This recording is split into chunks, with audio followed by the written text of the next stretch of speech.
than his choice because his temperament seeks to please people, and also failed to supervise properly because his kind of temperament is averse to confrontation.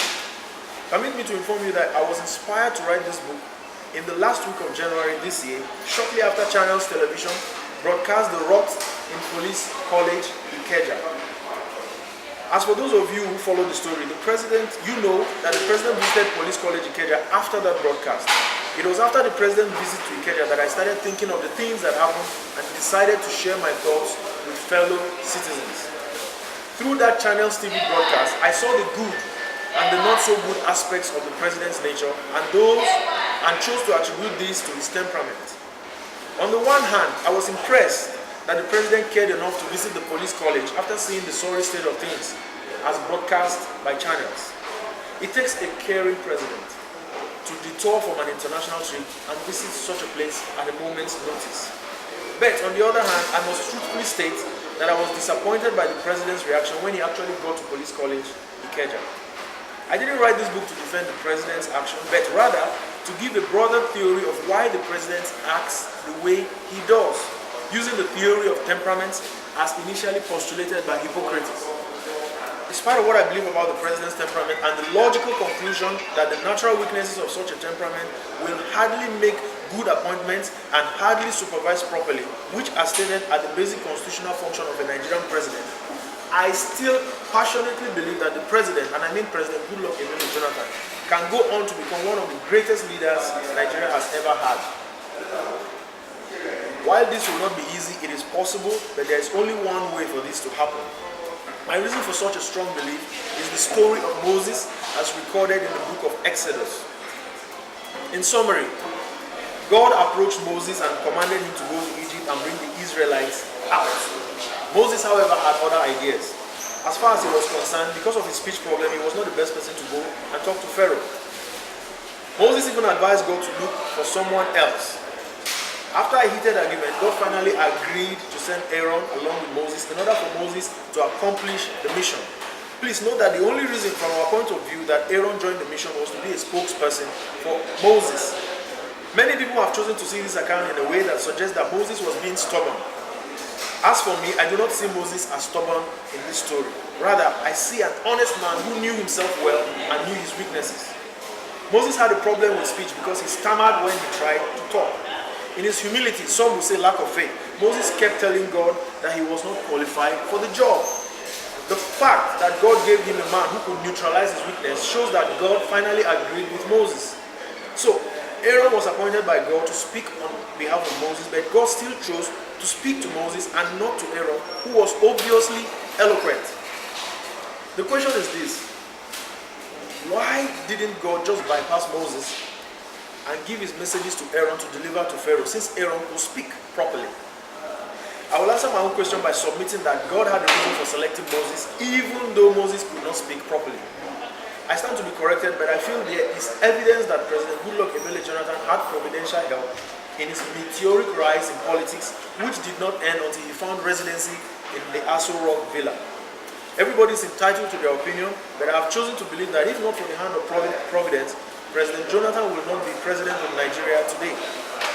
I do not mean that he is the most intelligent or most articulate or even the smartest man around. As a matter of fact, there are Nigerians that are more intelligent, articulate, power-hungry, and better in all ramifications than the president. But just like God didn't see fit to use Aaron, even though Aaron was very eloquent, I guess it would be safe to say that God has his reasons for allowing President Jonathan to rule, and this is my view on the matter. The most important lesson in this story of Moses, however, is the issue of his weakness and how it was dealt with. The assignment God gave Moses was to go and tell Pharaoh to let the Israelites depart from Egypt. This assignment required the ability to speak properly, and yet Moses could not speak properly. Why would God, who knew all things, give a man a mission that required something that the man did not naturally have? Why would God allow President Goodluck Ebele Jonathan to be president, even though his temperamental weakness are not compatible with the presidential office? Well, in the Exodus account, Moses did something to remedy his weakness, and President Jonathan has no choice but to mimic Moses or end up a spectacular failure. The fact is that if Moses had not confessed his speech problem or his speech weakness to God and received Aaron as the price of his humility, he would have gone to Pharaoh and stammered while trying to talk. Chances are that Pharaoh would not have understood him and would have probably become enraged and would have probably chased Moses out of his presence. Without the warning of God to Pharaoh from Moses, God would not have been justified in punishing the Egyptians. True. Without the punishment of the Egyptians, Israel would not have been able to depart Egypt. Without the departure of Israel from Egypt, the nation of Israel would never have come to exist. All these things would have happened simply because Moses was not able to speak properly to Pharaoh. In view of this scenario, no one knows the untold calamity a little weakness in a leader can cause. If Moses was selected by God and he had to cry to God for help, President Jonathan should feel no shame doing the same. No matter how much polishing he gets, nature has written its laws in his being, and he will always be phlegmatic. There is nothing awful about being phlegmatic, but a phlegmatic president, if he must succeed, must realize his temperamental weakness and do something drastic to address these weaknesses. Else, he will fail, helplessly trying to be what he can never be.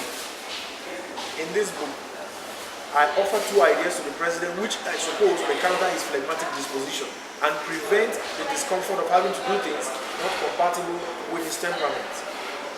One of these ideas is that the president needs an all-technocrat cabinet. If there is any president that does not need the headache of politicians as ministers, that president is President Goodluck Ebele Jonathan. Secondly, the president needs to use criticism to his favor by enlisting the help of Nigerians in criticizing his appointees. I am sure that investigative journalists like Ordinary Ahmed Issa and others will be glad to support the president in this regard. Nigeria is at a crossroads, and I believe that our greatest challenge is leadership. But I also believe that our greatest opportunity as a country is also in leadership. Like Moses, President Jonathan was a reluctant leader, or is a reluctant leader if you like.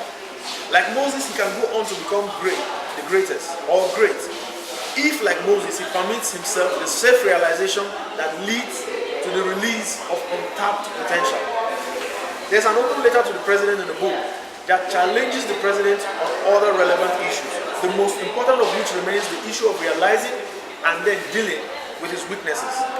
He needs his own version of Aaron, and a pragmatic strategy might just be that Aaron that becomes a game changer in his presidency.